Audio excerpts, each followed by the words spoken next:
여러분, 김재구입니다. 제가 오늘은 김관진 이분에 대해서 국방혁신위원회 임명이 됐잖아요. 이분에 대해서 오늘 좀 말씀을 드리려고 합니다. 5월 달에 혁신위원회 위원으로 이제 임명이 되셨는데, 북한은 히스테리에 가까울 정도로 우리 김관진 위원장을 싫어했습니다. 민족의 방역자인 김관진 놈, 이렇게 말을 북한에서 많이 했죠. 사격 동영상까지 홍보를 했습니다. 김관진 세워놓고 사격하는 거. 자, 김관진 장관은 북한이 도발하면 자동으로 응징한다. 적이 굴복할 때까지라는 원칙을 표명한 바가 있습니다. 2010년이죠. 천안함 피격과 연평도 포격 도발 때 우리 군이 적절히 대응하지 못했다고 보았기 때문입니다. 그런데 김관진 이분은 말만이 아니고 그 원칙을 지켰습니다.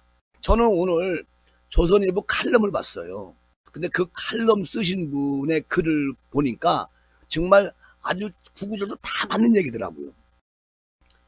그 칼럼에서 이런 말을 있습니다. 2015년 목함 지뢰 사건 때 북한이 고사포를 발사하자 즉각 자주포 29발로 응징을 했다. 북한은 전면전 불사까지 외쳤지만 결국 유감을 표명했다. 김관진 말이 옳았다. 이런 말을 그 조선일보 칼럼에서 봤어요.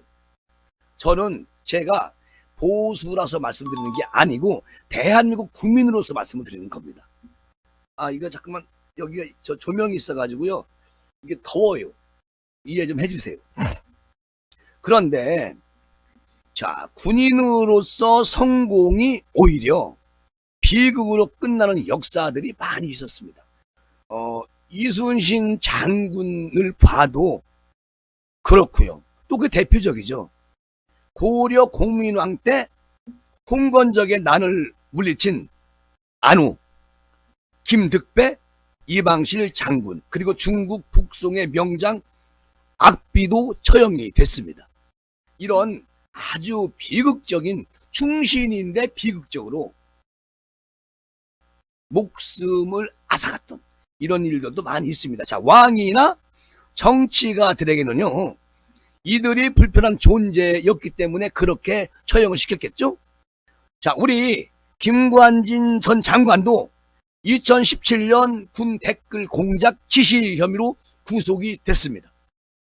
여러분이 다 아는 이야기를 김재구가 또 왜 다시 하는지 궁금하시죠? 나는 김관진 문제는 대한민국 전체의 문제다, 그렇게 생각을 하고 있습니다. 그리고 조선일보 칼럼에서도 그런 맥락으로 칼럼을 썼더라고요. 자, 저는 문재인 정부 적폐청산, 여기에 우리 김관진 전 장관이 걸려들은 겁니다. 그리고 지금도 재판 중에 있어요. 역사는 웬만해가지고 정의의 편에 서지 않습니다. 문재인 정부는 5년 동안 적폐청산에 우리 김관진 전 장관이 거기에 걸려 들어간 겁니다. 그리고 결론적으로 지금까지도 재판 중에 있는 거지요. 자, 그런데 김관진 전 장관의 고통은 개인의 문제는 아니다. 저는 그렇게 생각한다는 겁니다. 이건 대한민국의 문제다. 김관진 전 장관 구속과 재판은 법적 차원에서 이루어졌지만 실은 한국의 정체성을 둘러싼 투쟁입니다. 2010년 국방장관 취임사에서 김관진 전 장관께서 지금 이런 것을 심각하게 환기를 시켰는데, 우리의 적이 누구인지 분명하게 인식을 해야 된다, 이런 말로 역설을 했습니다. 그리고 한국군은 누구와 싸우나 언제부턴가 이 문제는 한국군의 최대 아킬레스건이 됐다는 겁니다. 이것은요, 김관진 장관께서 노무현 정부 그리고 후에 탄생하는 문재인 정부를 예측을 한 겁니다. 저는 그렇게 생각을 해요. 그리고 DJ 정부 때 주적이라는 개념 논란이 시작되기 시작했어요. 그리고 2001년에서 2003년 국방백서에 주적이라는 게 발간되지 않았습니다. 자, 이때부터 북한의 주적이라는 흔적을 지우기 시작했어요. 노무현 정부 2004년에 국방백서는 주적 개념을 삭제해버리기 시작합니다. 자, 김대중 대통령 때 주적이라는 요 단어를 천천히 이제 논쟁거리가 되기 시작했고, 노무현 정권에서 주적을 삭제해버립니다. 그럼 우리는 총, 칼, 탱크, 박격포 모든 무기를 어디에다가 총구를 두고 있어야 되겠습니까? 주적이 없는데. 나는 이게 아이러니하다는 거예요. 그리고 아까 김관진 전 국방장관이 예측하듯이 문재인 정부 2018년 국방백서에서 북한군은 우리의 적이란 문구를 완전히 삭제합니다. 자, 김관진 장관은 지금 당장 싸워 이기는 강군을 한국군의 목표로 제시를 했어요. 어떤 의미에서는 한국군은 싸우지 못하는 군대다. 먼저 무력을 사용할 수 없게 한 유엔사의 교전 수칙 때문인데, 물론 확전을 막으려면은 뭐 교육책이죠, 그게. 그런데 여기서 특정 정부의 대북 유화책이 이게 중첩이 되게 되면은 대한민국 국군에게는 악몽이죠. 유화의 한계선을 잘 알 수 없기 때문에 이것은 아니다. 그런데 묘하게도 문재인 정부가 이런 정책을 썼다는 얘기예요. 그러니까 군들은 우리가 어떻게 해야 되는지 우왕좌왕이 되는 겁니다. 결론적으로는 문재인 정권 5년 동안 군의 힘은 아주 떨어질 떨어졌어요. 뭐 북한에서 뭐 넘어온 그 무장공비라든가 자수해서 넘어온 사람들을 강제로 돌려보내고, 문재인 정권 5년 동안 저 대한민국으로 귀순한 탈북자들이 거의 없다시피 하지 않았습니까? 안 받아주니까. 지금 거의 한 2,000명 이상이 우리 윤 정부가 들어오고 중국, 러시아, 뭐 전 세계적으로 지금 탈북이들이 늘어나고 있다는 거예요. 그리고 대한민국 군이 윤 정부가 들어오면서 위상이 엄청 높아졌습니다. 제2차 연평해전이 대표적인 실례인데, 한국군은 교전수칙에 따라서 NLL을 침범한 북한 경비정을 밀어내려다가 6명이 전사를 했어요. 그죠? 그때 그 당시에 김대중 씨가 하달한 4대 지침 중에 제2조가 우리가 먼저 발사하지 말라. 죽어도 총 쏘지 말라 먼저. 대통령께서 직접 이렇게 지시한 걸로 김재군은 알고 있습니다. 자, 기존의 교전 수칙과 너무 다르지 않습니다. 자, 유엔에서 얘기하는 것도 얘기하는 것과 같아요. 근데 이것은 아니 상대가 칼을 들었을 때 제압하지 않고 있으면 내 목숨이 위험하지 않나요? 전쟁도 마찬가지입니다. 문제는 대통령이 새삼 이 얘기를 했다는 거예요. 그리고 더욱이 김대중 정부는 햇볕 정책을 강력히 추진하고 있었던 때이기 때문에 북한을 건드리면 안 된다는 그런 기조 안에서 대통령이 지시한 거 아니겠습니까? 그럼 우리 군은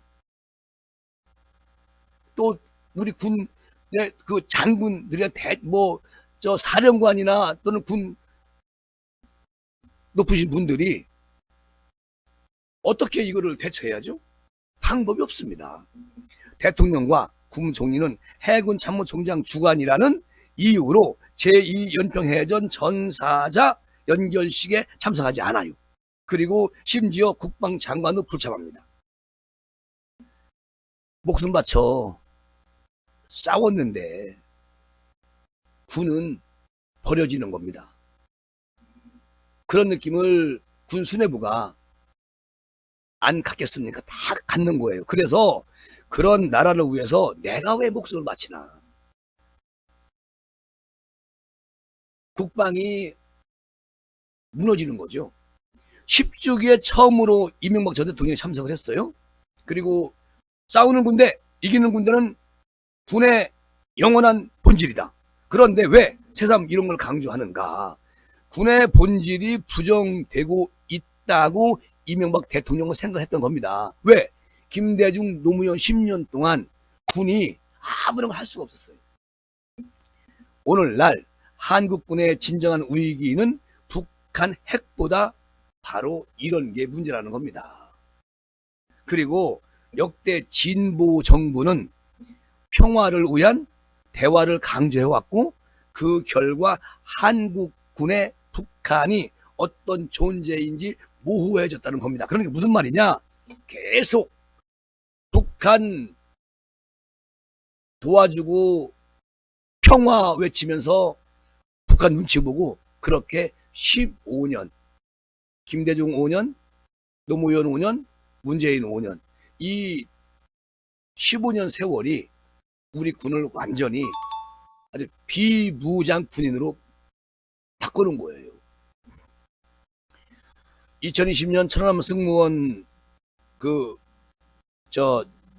고민 민평기 이분 어머니는 문재인 양산 책방 아저씨한테 이게 북한의 소행인지 누구의 소행인지 말씀 좀 해주세요 하고 호소를 했습니다.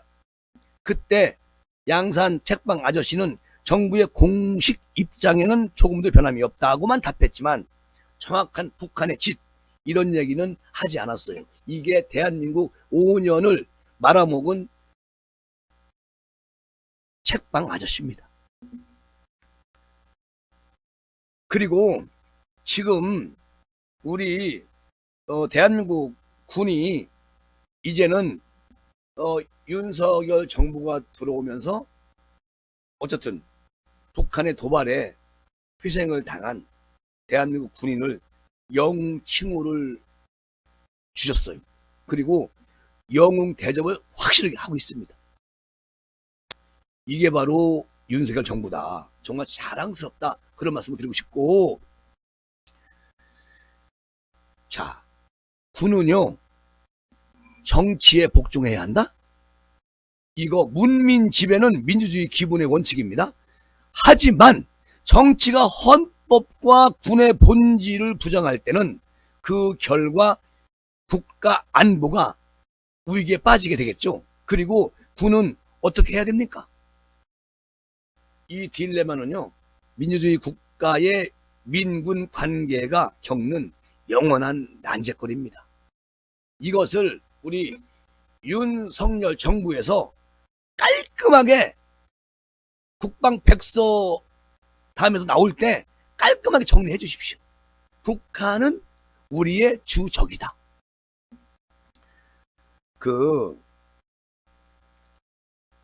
저는 지금 더불어민주당 혁신위원장 사퇴한 이대경 자폭 뛴 천안함 사건을 조작해서 남북 간 관계를 파탄을 낸 미 패권 세력들이라고 비난을 해서 말썽이 많이 있었죠. 이분은 완전히 이 4차원적인 분이세요.